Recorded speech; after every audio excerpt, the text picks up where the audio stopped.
Cette semaine à Tribune locale, pour la dernière émission de la saison, je reçois Patrick Voyer, un spécialiste du domaine des communications.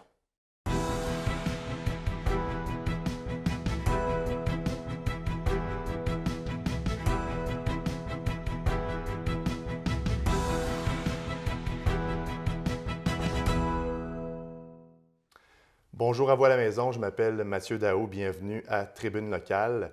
Pour cette dernière émission de la saison, eh bien, on passe les prochaines minutes avec Monsieur Patrick Voyer. Bonjour, Monsieur Voyer. Salut Mathieu, merci beaucoup de ton invitation. Ça fait un plaisir, c'est un plaisir en fait. Vous êtes fondateur de Voyer Communication. Oui. Vous avez plusieurs chapeaux là. Vous êtes concepteur, rédacteur, animateur, consultant et formateur en communication. Ça fait beaucoup de chapeaux à ranger dans le garde-robe, ça? Ça prend une grosse tête. Exactement, oui. Est-ce que vous vous considérez comme un homme qui a une grosse tête? Certaines personnes pourraient le dire, oui. Puis à une certaine époque de ma vie, j'avais la grosse tête, mais avec la maturité, on apprend à canaliser nos énergies. Et puis, dès qu'on trouve sa voie, puis qu'on devient passionné dans quelque chose, ce qui a été mon cas assez tôt, bien, la grosse tête désenfle un petit peu, puis on fonce. Puis surtout quand on fonde une famille, je vais dire que c'est une excellente leçon d'humilité. Ça change un homme, comme on dit. Oui. La grosse question, pourquoi le domaine des communications? J'étais en secondaire 4, puis je me demandais comment je pourrais gagner ma vie en écrivant, parce que l'écriture a toujours été ma force. Alors, comment tu gagnes ta vie? Bien, tu deviens journaliste ou auteur. Puis, devenir auteur, c'est très difficile. Donc, je suis allé étudier en arts et technologie des médias à Jonquière en journalisme. Et puis, je me suis découvert une passion pour les communications en général. Je suis sorti de ma coquille.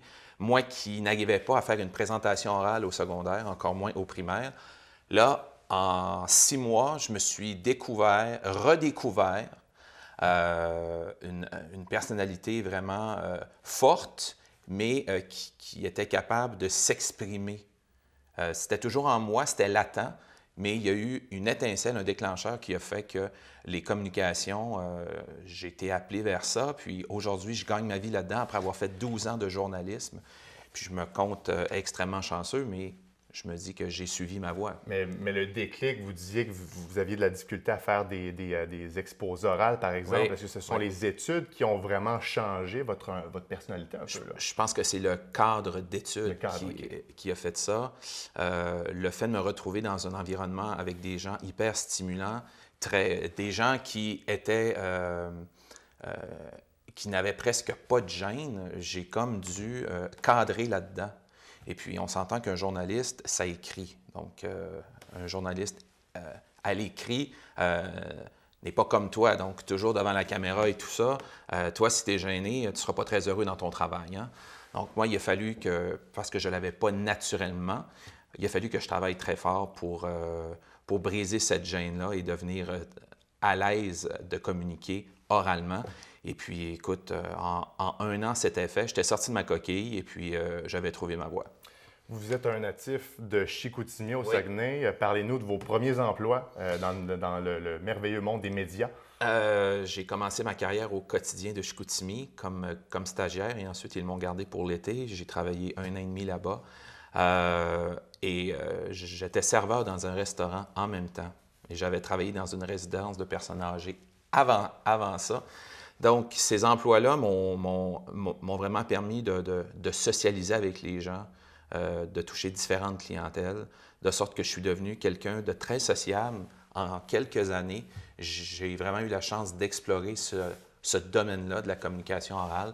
Puis, dès que j'ai fait mon stage, là, je savais que j'étais dans la bonne branche. Vous vous êtes déplacé par après ici, en Oui. Outaouais. Vous avez été journaliste là, pour la revue Oui. durant plusieurs années. Oui. Parlez-nous de la relation que vous avez avec l'écriture. C'est une relation qui est naturelle chez moi. J'ai jamais eu le syndrome de la page blanche. Non? J'ai commencé à écrire à 7 ans des histoires abracadabrantes. Et par la suite, j'ai gagné ma vie avec l'écriture. Et puis, je n'ai jamais... et ça, c'est vrai, là. Là, j'ai 37 ans maintenant. Donc, en 30 ans d'écriture, je n'ai jamais manqué d'inspiration. Même quand j'étais journaliste et que je traitais année après année les mêmes sujets qui, pour plusieurs, n'étaient pas stimulants, moi, ça n'a jamais été un problème. Il y a toujours moyen de raconter de façon intéressante le pire des sujets ou le sujet le plus ennuyant. Vous étiez assigné, je crois, au culturel. Oui, Surtout. exactement. Oui, Pourquoi exactement. on vous a assigné à ce domaine-là? C'était un poste qui était vacant, un beat, comme on dit dans le jargon, qui était vacant. Moi, j'ai sauté là-dessus parce que j'ai toujours aimé la culture, le divertissement. J'en suis un mordu encore aujourd'hui. Mais il faut pas oublier aussi qu'à l'université, j'ai fait un certificat en politique. OK? Donc, j'ai toujours été aux extrêmes. Je voulais avoir le plus de cordes à mon arc possible. Et s'il y a des jeunes qui nous écoutent présentement, c'est le meilleur conseil que je peux leur donner. Essayez de toucher au plus de domaines possible pour garnir votre culture générale, parce que c'est le plus beau cadeau qu'on ne peut pas se faire. Et ça ouvre énormément de portes. Et là, je remonte il y a quelques années. Pourquoi c'était avantageux pour un nouveau journaliste comme vous de venir s'installer ici dans la région? En fait, c'est une histoire assez drôle. J'ai suivi mon ex-blonde qui, elle, était une finissante dans le milieu de la santé, donc pouvait se placer les pieds partout. Donc, elle est venue ici. Moi, je connaissais personne. J'avais pas de famille, rien. Pas d'emploi, évidemment. Donc, il a fallu que je recommence à zéro, vraiment, comme plusieurs ont fait. Et au bout de 3 mois, moi et ma conjointe, on s'est séparés en plus. Donc, imagine, dans une grande ville comme ici, je pars de l'autre bout de la province, j'arrive ici, plus de blonde au bout de 3 mois, pas de job, pas d'amis, rien. Mais ça ne me tentait pas de retourner au Saguenay. Je sentais qu'il fallait que je m'émancipe ailleurs. Donc, j'ai pris mon courage à 2 mains et je suis allé postuler à la revue qui m'a engagé pour l'été. Et ensuite, je suis tombé temps partiel et ensuite, j'ai fait mon chemin temps plein. J'ai donné des cours à la Cité pendant 7 ans aussi, pendant cette période-là. Donc, ça m'a permis, encore une fois, d'expérimenter un nouveau domaine et j'ai adoré l'enseignement. Et à chaque fois que je peux enseigner, je suis très content. En quoi l'Outaouais est captivante pour un journaliste ou pour quelqu'un qui travaille dans le domaine des communications comme vous? Bien, c'est la région métropolitaine où il y a le plus de médias au pied carré. Donc, c'est certain que c'est très effervescent. Le siège du gouvernement fédéral est ici. La compétition est intéressante aussi? Oui, la compétition est intéressante. Il y a plusieurs compagnies de communication. Il y a plusieurs médias aussi. Donc oui, il y a une saine compétition. Et si on veut gagner sa vie en communication ici, il faut bien sûr se différencier des autres. Donc trouver sa niche, ce que j'ai fait. Après 10 ans comme journaliste dans la région, je me suis dit que c'était le temps de faire le pas. Donc j'ai essayé quelques emplois, ça n'a pas fonctionné. Puis je me suis dit, pourquoi pas me lancer à mon propre compte? Donc je suis allé consulter quelques mentors, quelques amis à moi qui m'ont dit, bien, je pense que c'est le temps, t'es rendu là. Donc, comme le dit le comédien américain Steve Harvey, quand tu sens que tu es sur le point de faire le pas, you gotta jump. Il faut que tu sautes. Évidemment, on va décortiquer dans les prochaines minutes cette entreprise-là, les services que vous proposez à la population. Vous avez mentionné, vous parliez d'enseignement. Donc, au Collège de la Cité pendant 7 ans. J'ai enseigné le français écrit, le français oral. D'accord. Justement, tu sais, moi qui avais peur au début de faire des exposés oraux, là, j'ai enseigné comment en réussir, comment vaincre sa gêne de parler en public.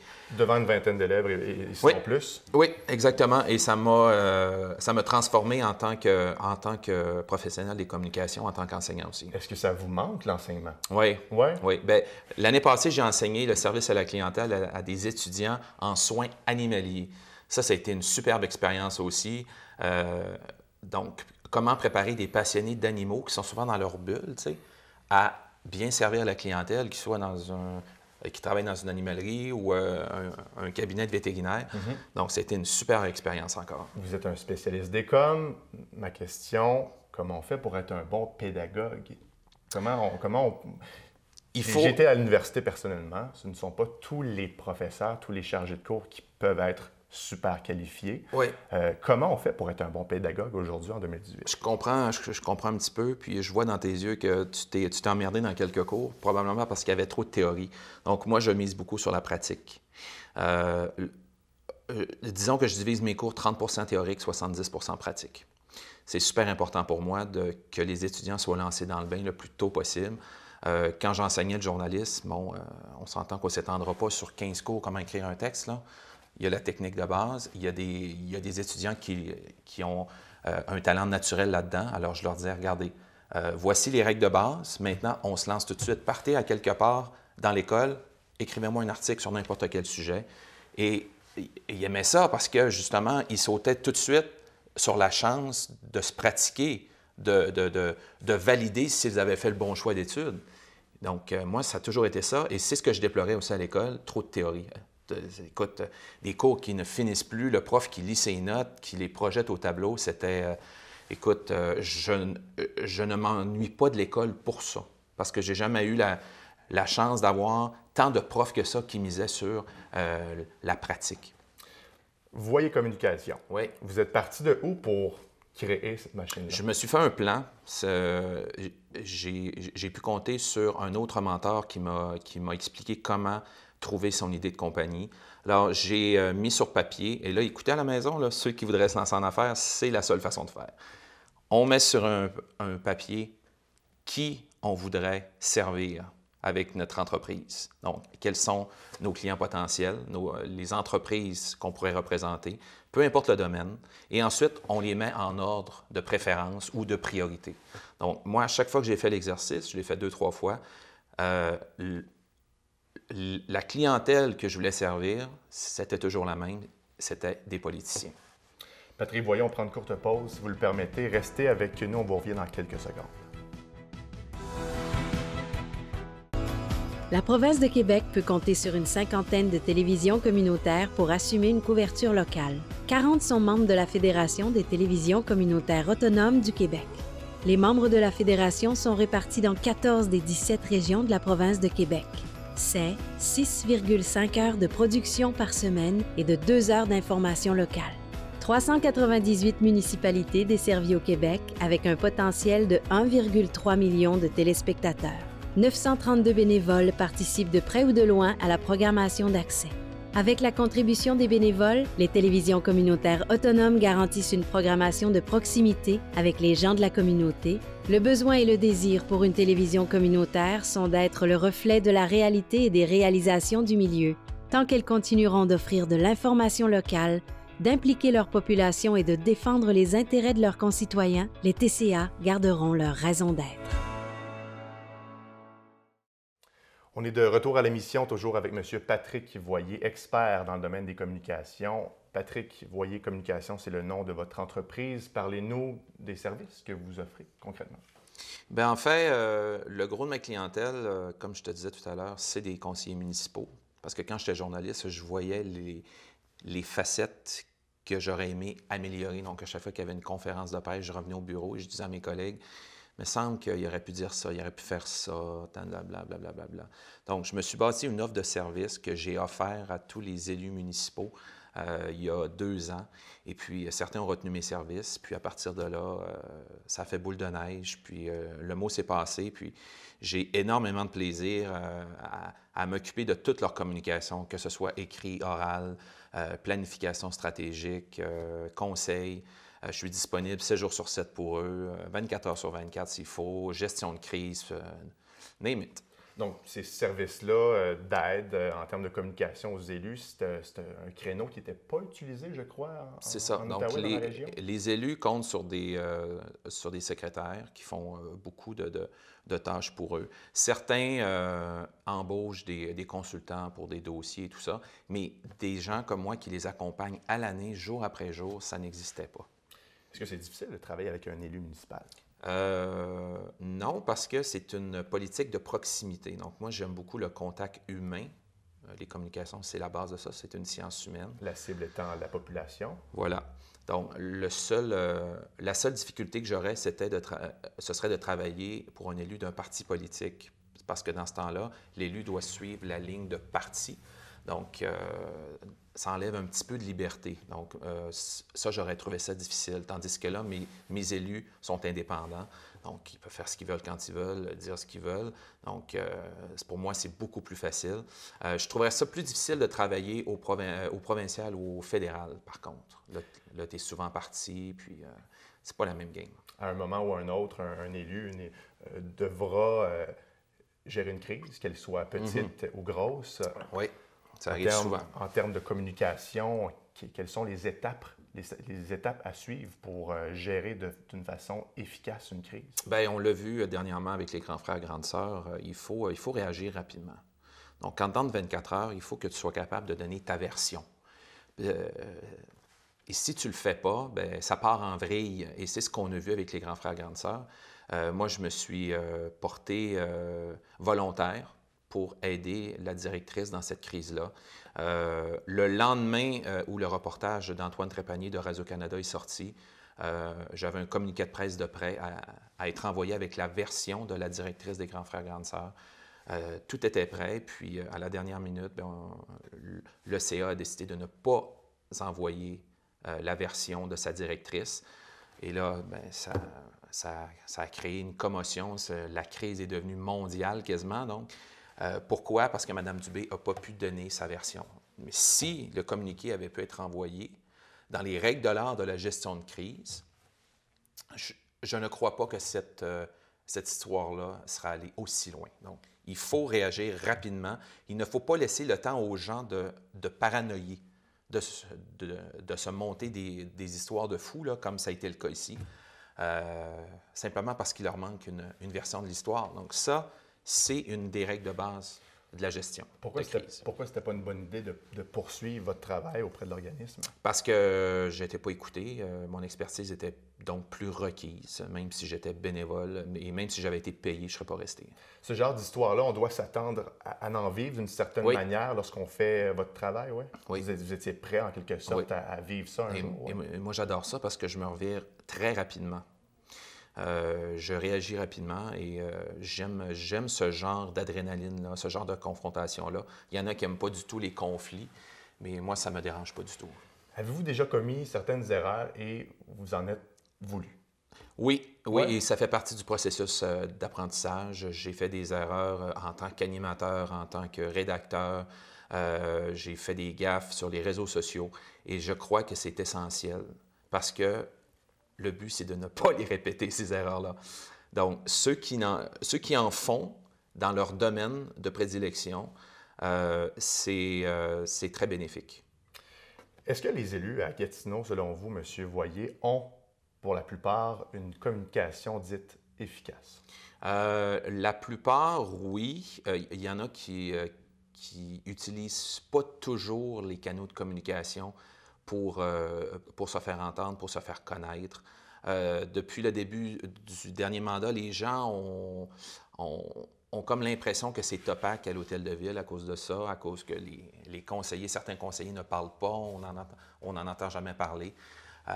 Aujourd'hui, le nerf de la guerre, c'est la communication. Il y a certains conseillers qui travaillent dans l'ombre, qui ne disent pas ce qu'ils font, mais ça ne veut pas dire qu'ils ne font pas du bon travail. Moi, mes clients, je les fais briller parce que c'est mon travail.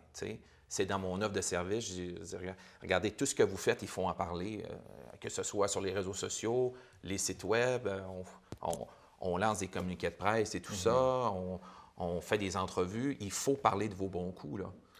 Question très vaste maintenant. Qu'est-ce que c'est, selon vous, une communication ou avoir une communication efficace? En fait, c'est ne pas mélanger les messages, savoir réagir rapidement de façon claire et précise et bien savoir utiliser les canaux de communication et surtout envoyer les messages qui sont destinés à chaque média. Donc, on n'enverra pas je ne sais pas, moi, une grosse lettre ouverte de 3 pages à une radio. Donc, on va leur envoyer un petit résumé pour que ça soit plus facile pour eux de diffuser le message. Donc, il faut connaître, quand on est émetteur de message, il faut connaître les tenants et aboutissants du récepteur. Sinon, la communication est faussée. Donc, comme je disais à mes étudiants en communication, vous êtes l'émetteur. Il faut que le récepteur comprenne votre message. Et sinon, vous avez mal fait votre travail. Il faut trouver la manière efficace que ce message-là arrive au récepteur. Et s'il arrive bien, le récepteur va nous renvoyer un message. Retour du message. Communication efficace. Voilà. Vous faites du coaching aussi, si je ne me trompe pas. Est-ce que n'importe qui peut vous appeler, que ce soit quelqu'un qui travaille avec le public, avec les ressources humaines? Oui. N'importe qui peut venir vous voir? Oui, et n'importe qui a recours à la communication orale, à la communication écrite aussi, peu importe le domaine. Donc, ce n'est pas parce que vous êtes un fonctionnaire dans votre bureau que les communications ne sont pas essentielles pour vous. Au contraire. Donc, si vous voulez bien faire votre travail, vous devez maîtriser la base de la communication. Et je connais des chefs d'entreprise qui se sont fermés des portes et qui se sont empêchés de gravir les échelons parce qu'ils avaient peur de parler en public. Imagine. C'est grave, là. Donc, il ne faut pas se mettre la tête dans le sable. Tout le monde est capable de parler devant une audience ou un public petit ou grand. Si j'avais un article de journal à écrire à votre sujet, mon titre serait probablement « De la politique à la musique métal ». Oui, oui, tout à fait. Vous êtes un fervent consommateur de musique métal. Vous êtes même chroniqueur depuis 6 ans. Parlez-nous de ça. Oui.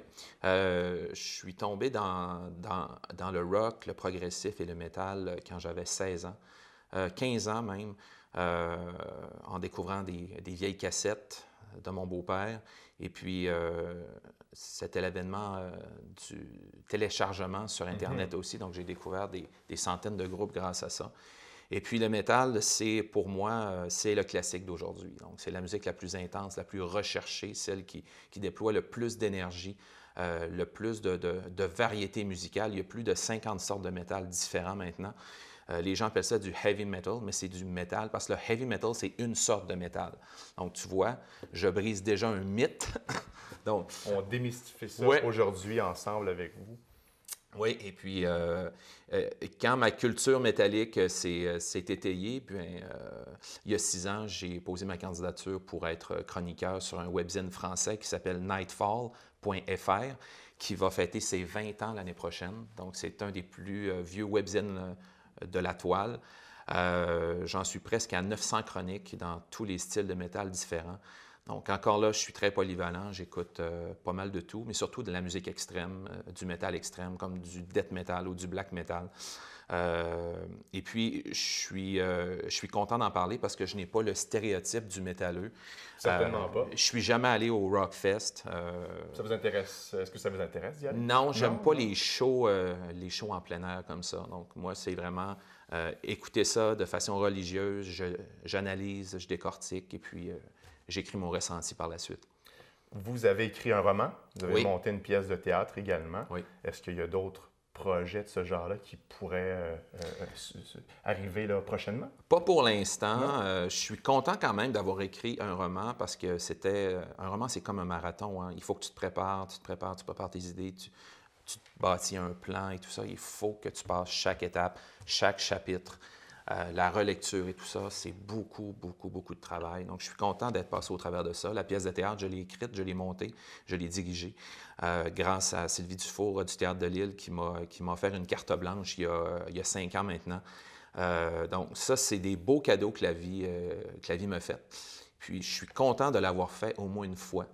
Donc, je peux dire que je l'ai déjà fait. Puis, je ne sais pas si je vais retourner dans ce domaine-là maintenant que je suis dans le domaine des affaires, mais je ne me ferme jamais de porte. Je suis très ouvert d'esprit. Il reste un peu plus d'1 minute à l'entrevue. Dernière question. Monsieur Voyer, quelle est la clé du succès pour réussir correctement dans le domaine des communications? Bien, comme j'ai dit un petit peu tout à l'heure, il faut s'adapter. Il faut réagir rapidement. Il faut être prêt. Il faut être prêt à envoyer n'importe quelle sorte de message pour répondre à son client. Donc, moi, j'ai des clients qui font appel à mes services pour un service en particulier, un travail en particulier. D'autres me font confiance sur tous les aspects de leur travail, de leur entreprise et tout ça. Donc, il faut être capable de s'adapter, de répondre aux besoins, d'avoir une bonne écoute, de bien maîtriser les canaux de communication également. Donc, savoir réagir rapidement. Aujourd'hui, c'est ça. Hein? Donc, il y a beaucoup d'entreprises, beaucoup d'individus qui négligent la communication, mais pourtant, on ne le dira jamais assez, c'est le nerf de la guerre. Monsieur Patrick Voyer, expert en communication, ça a été un plaisir de vous cher. recevoir aujourd'hui. Bonne continuité. Merci, c'est gentil.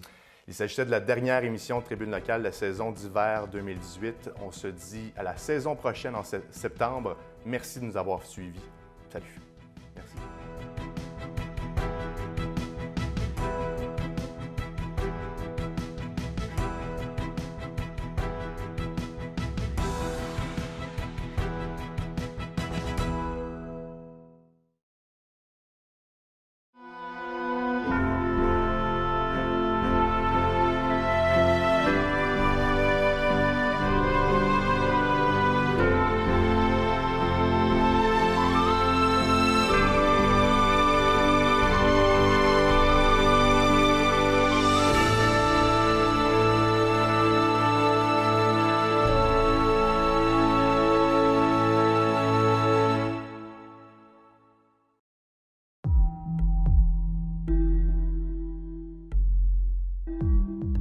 En 1942, la compagnie Erco signe une entente avec le gouvernement fédéral pour participer à l'effort de guerre.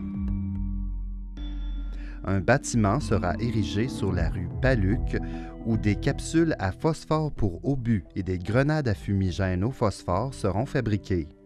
L'usine d'assemblage sera nommée Projet 29. The parent company of the company here, Albright & Wilson, took rock from Florida to England, but with the Battle of Atlantic, getting things across the Atlantic was a problem. So the expense and request of the government, the Buckingham plant was expanded and phosphorus was produced here, packed in drums and shipped to Britain and used both for civilian and wartime use.